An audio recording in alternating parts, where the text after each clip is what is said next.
He might just be the greatest ever jab and hold world champion at any weight, if you don't mind me saying so, because he is absolutely brilliant at it. Now, Mike, looking at David, when I saw him in the gym a few weeks ago and looking at the pictures I've seen from Hamburg, you've been up close. It looks to me, and I know he always looks very bulked up, it looks to me like he's just put on quite an awful lot of body mass. Is that to allow him to get free when the inevitable clinch comes after the first jab in the fight? I think that's inevitably part of the thinking here, but Adam Booth was saying to me during the week that we all might get a shock at the weigh-in, which suggests that he might be lighter than we all suggest. Although when I saw him at that final workout in London a couple of weeks ago, he did look bigger than before. But Usain Bolt is bigger than before. He's put on more muscle than before, and yet he's 10 pounds lighter than he was last season. Wow. So it depends how it's been done, and you know how Adam Booth and David Haye resort to science whenever they can. So, you know, they'll have done this properly. Even if he is looking bigger, he won't necessarily be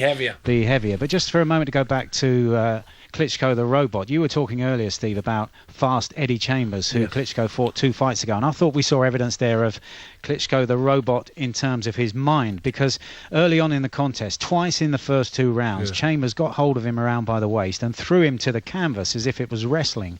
And each time Klitschko just got up with absolutely no expression on his face, no fury, nothing on his face at all, and just carried on as if nothing had happened. And that gives you the sense that this man is so cold in the ring once the bell goes. It's going to be very, very difficult for Haye to rile him, whatever he's been able to do during the week. We can't be quick to forget he's an Olympic champion. He's fought in countless world title fights.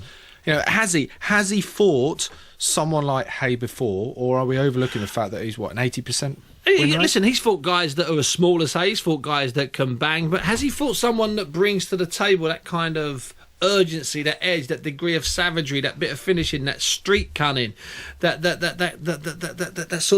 sort of explosive power, and also that amount of control? We saw him against Valuev, David, not put a foot wrong for 12 rounds. Even when he asked his trainer if he could knock him out, Adam Booth, the Dark Lord, said, no, you can't. So David went back to the pattern. So if you look at it that way, no, he hasn't. And getting back to fast Eddie Chambers and all of the Americans, something happens. They collectively get in the ring and they forget things. Well, that's what I thought until I spoke to Eddie today, Mike. And what Eddie told me today was, he said, Steve, I tried everything. I even tried to throw him on the ground. It didn't make any difference. He won't change. And then he said something that Manny Stewart's been talking about for the last 2 years. He said that no one realises quite how fast Wladimir is. And I don't know if that's about speed. I think that's about foot position, Rich. Because if his feet are in the position, they haven't got the punch hasn't got to travel the extra 6 inches. So therefore, it seems 6 inches. It seems 6 inches faster. It's not really. It's just that his feet are in the right place. Yeah, but at the same time, Steve, if you look at his record, I remember him boxing Samuel Peter the first time back in 2005. And he ran. But Peter put him down 3 times. A relatively small opponent again, like David Haye, against Ruslan Chagayev back in 2009. It was a retirement for Chagayev in the 9th round, but he had problems against that guy as well, because he's punching down. Now against Haye, he's punching down against a very quick moving, elusive opponent, and that's when I think Wladimir can make the mistake. If he overreaches, that's when he's going to walk onto one of the right hands. He struggles against the smaller men, no doubt. There's only one way to find out, though, how good Wladimir Klitschko is, and that's to get in the ring. So, I mean, we offered Mike Costello to go in the ring. He didn't fancy it, Bunce. No. You would have fancied it? Just for a little quick spar? I wouldn't even take Wladimir on the pads. No, I don't. No chance whatsoever. But anyway, we did find another man who'd been on the end of the left jab. Yeah, I mean, I did manage to share the ring with him, but I had a microphone in my hand. And actually, you know, joking aside, when you stand next to Wladimir Klitschko, you do realise, you know, the stark contrast in size between himself and David Haye. And Klitschko's chief sparring partner for this fight has been Ola Afolabi. Now, he's a cruiserweight, as David Haye once was. He was born in London, now based in Los Angeles, and best remembered in the UK for beating up Enzo Maccarinelli in Manchester 2 years ago, one of the most savage knockouts we've seen in a British ring in recent years. And Afolabi, very similar in stature and shape and size to David Haye, and he told me how difficult it is to get very close to Klitschko. extremely difficult. And when you do get close, he just holds you. You know what I mean? There's nothing you can do. He can push you down with one arm. He's a weird dude to fight. You land a good right hand. Most people throw 3 combinations. They land all 3. If you hit him with one, I guarantee you miss the next 2 because his defense is so sharp, you know. And a lot of people say he fights boring, but I think he moves more than any heavyweight I've ever seen in my life. His footwork, everything, he's amazing. He's a full athlete, you know. I'm not just saying that because I'm signed to them. I'm saying that because I'm a boxer myself and I've experienced it, you know. So for somebody you can't hit and he hits that hard, David's got a hard fight, uphill battle. And the power? Power's there, absolutely. I mean, he's wearing 20-ounce gloves, and he hits me, and I still have a headache for 4 days. You know what I mean? What happens when he hits you with 10-ounce gloves? You end up in the hospital. So, yeah, my money's on him. Richie, Klitschko's a weird dude to fight, is he?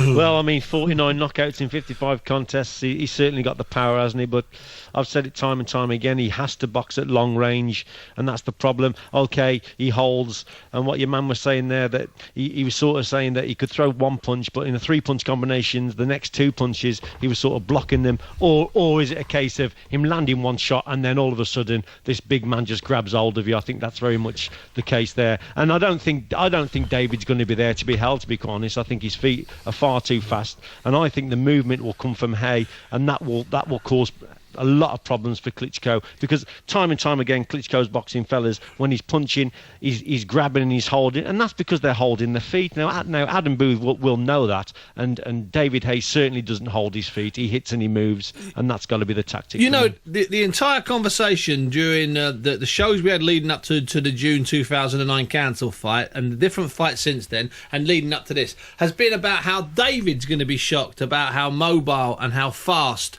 Wladimir is. What about Wladimir being a bit shocked by how difficult it is? It's so important. No one's flipped that yet, because I tell you what, I don't know, you're out there, you're not seeing it, but I'm telling you, there's a lot of anti-British feeling in some of our national newspapers, anti-Haye feeling in some of our national newspapers here, Mike. I was alerted to it when Sky organised a freebie out to Austria to Klitschko's camp, when I'm told the round table was like a loving. Everyone was slobbering over this big hunk. Haye had the same do a week later. It was only in Vauxhall, so not high up in the mountains in Austria, and about a third of the people showed up, which of course it's far more difficult to get from West London to Vauxhall than it is to get to the airport, get to fly out to Austria, get on a luxury bus and stay in a 5-star resort. So the point I'm saying, Mike, is that no one's flipped it on their head. Everyone's saying, oh yeah, don't worry, David won't be able to, he won't believe how fast he is, how hard he punches. Well, what about Wladimir not realising how hard David punches and how hard David is and how fast David is, and what's more, how good Haye's boxing brain is. Just because he's an idiot when he gets on Twitter doesn't mean he's going to fight like a fool.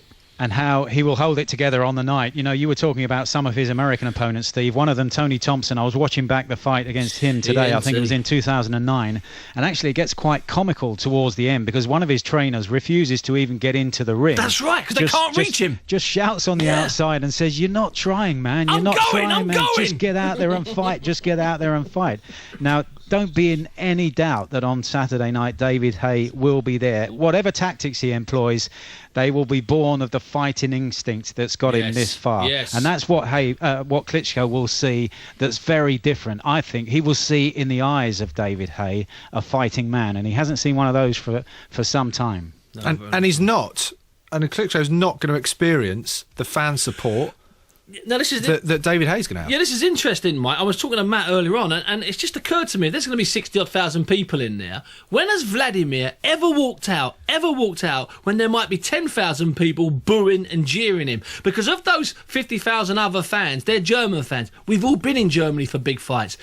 Okay, there's a little bit of a hardcore contingent, but in general, it's couples at ringside. Let's not mess around. There's not going to be 50,000 Germans standing up and singing the Ukrainian anthem and throwing cups full of urine over David Haye as he walks to the ring, is it? No, it's not, is it? But the 10,000 Brits that are going there, and you've seen them tweeting, you've spoken to them, you've bumped into them on taxis and trains, in gyms, Rich, they're going to be singing and screaming their hearts out. I tell you what, Vlad's never, ever experienced that before. That's going to be, a hell of an experience for him, because at the end of the day, Steve, We've been here. We've seen the couples at ringside. Yeah. It's all lovely. It's lovely in Germany. It's all very well organised, and they literally sit there and they clap a couple of good shots that go in. It's all very sterile, isn't it? Believe you me, and if there's 10,000 Brits going to be shouting for David Haye, yeah, it's going to be. It's a good bit like when for me, when James DeGale walked into that arena against George Groves, shocked. the boos, that shocked me, and I know it shocked him, and I'll tell you what, it could shock Wladimir Klitschko.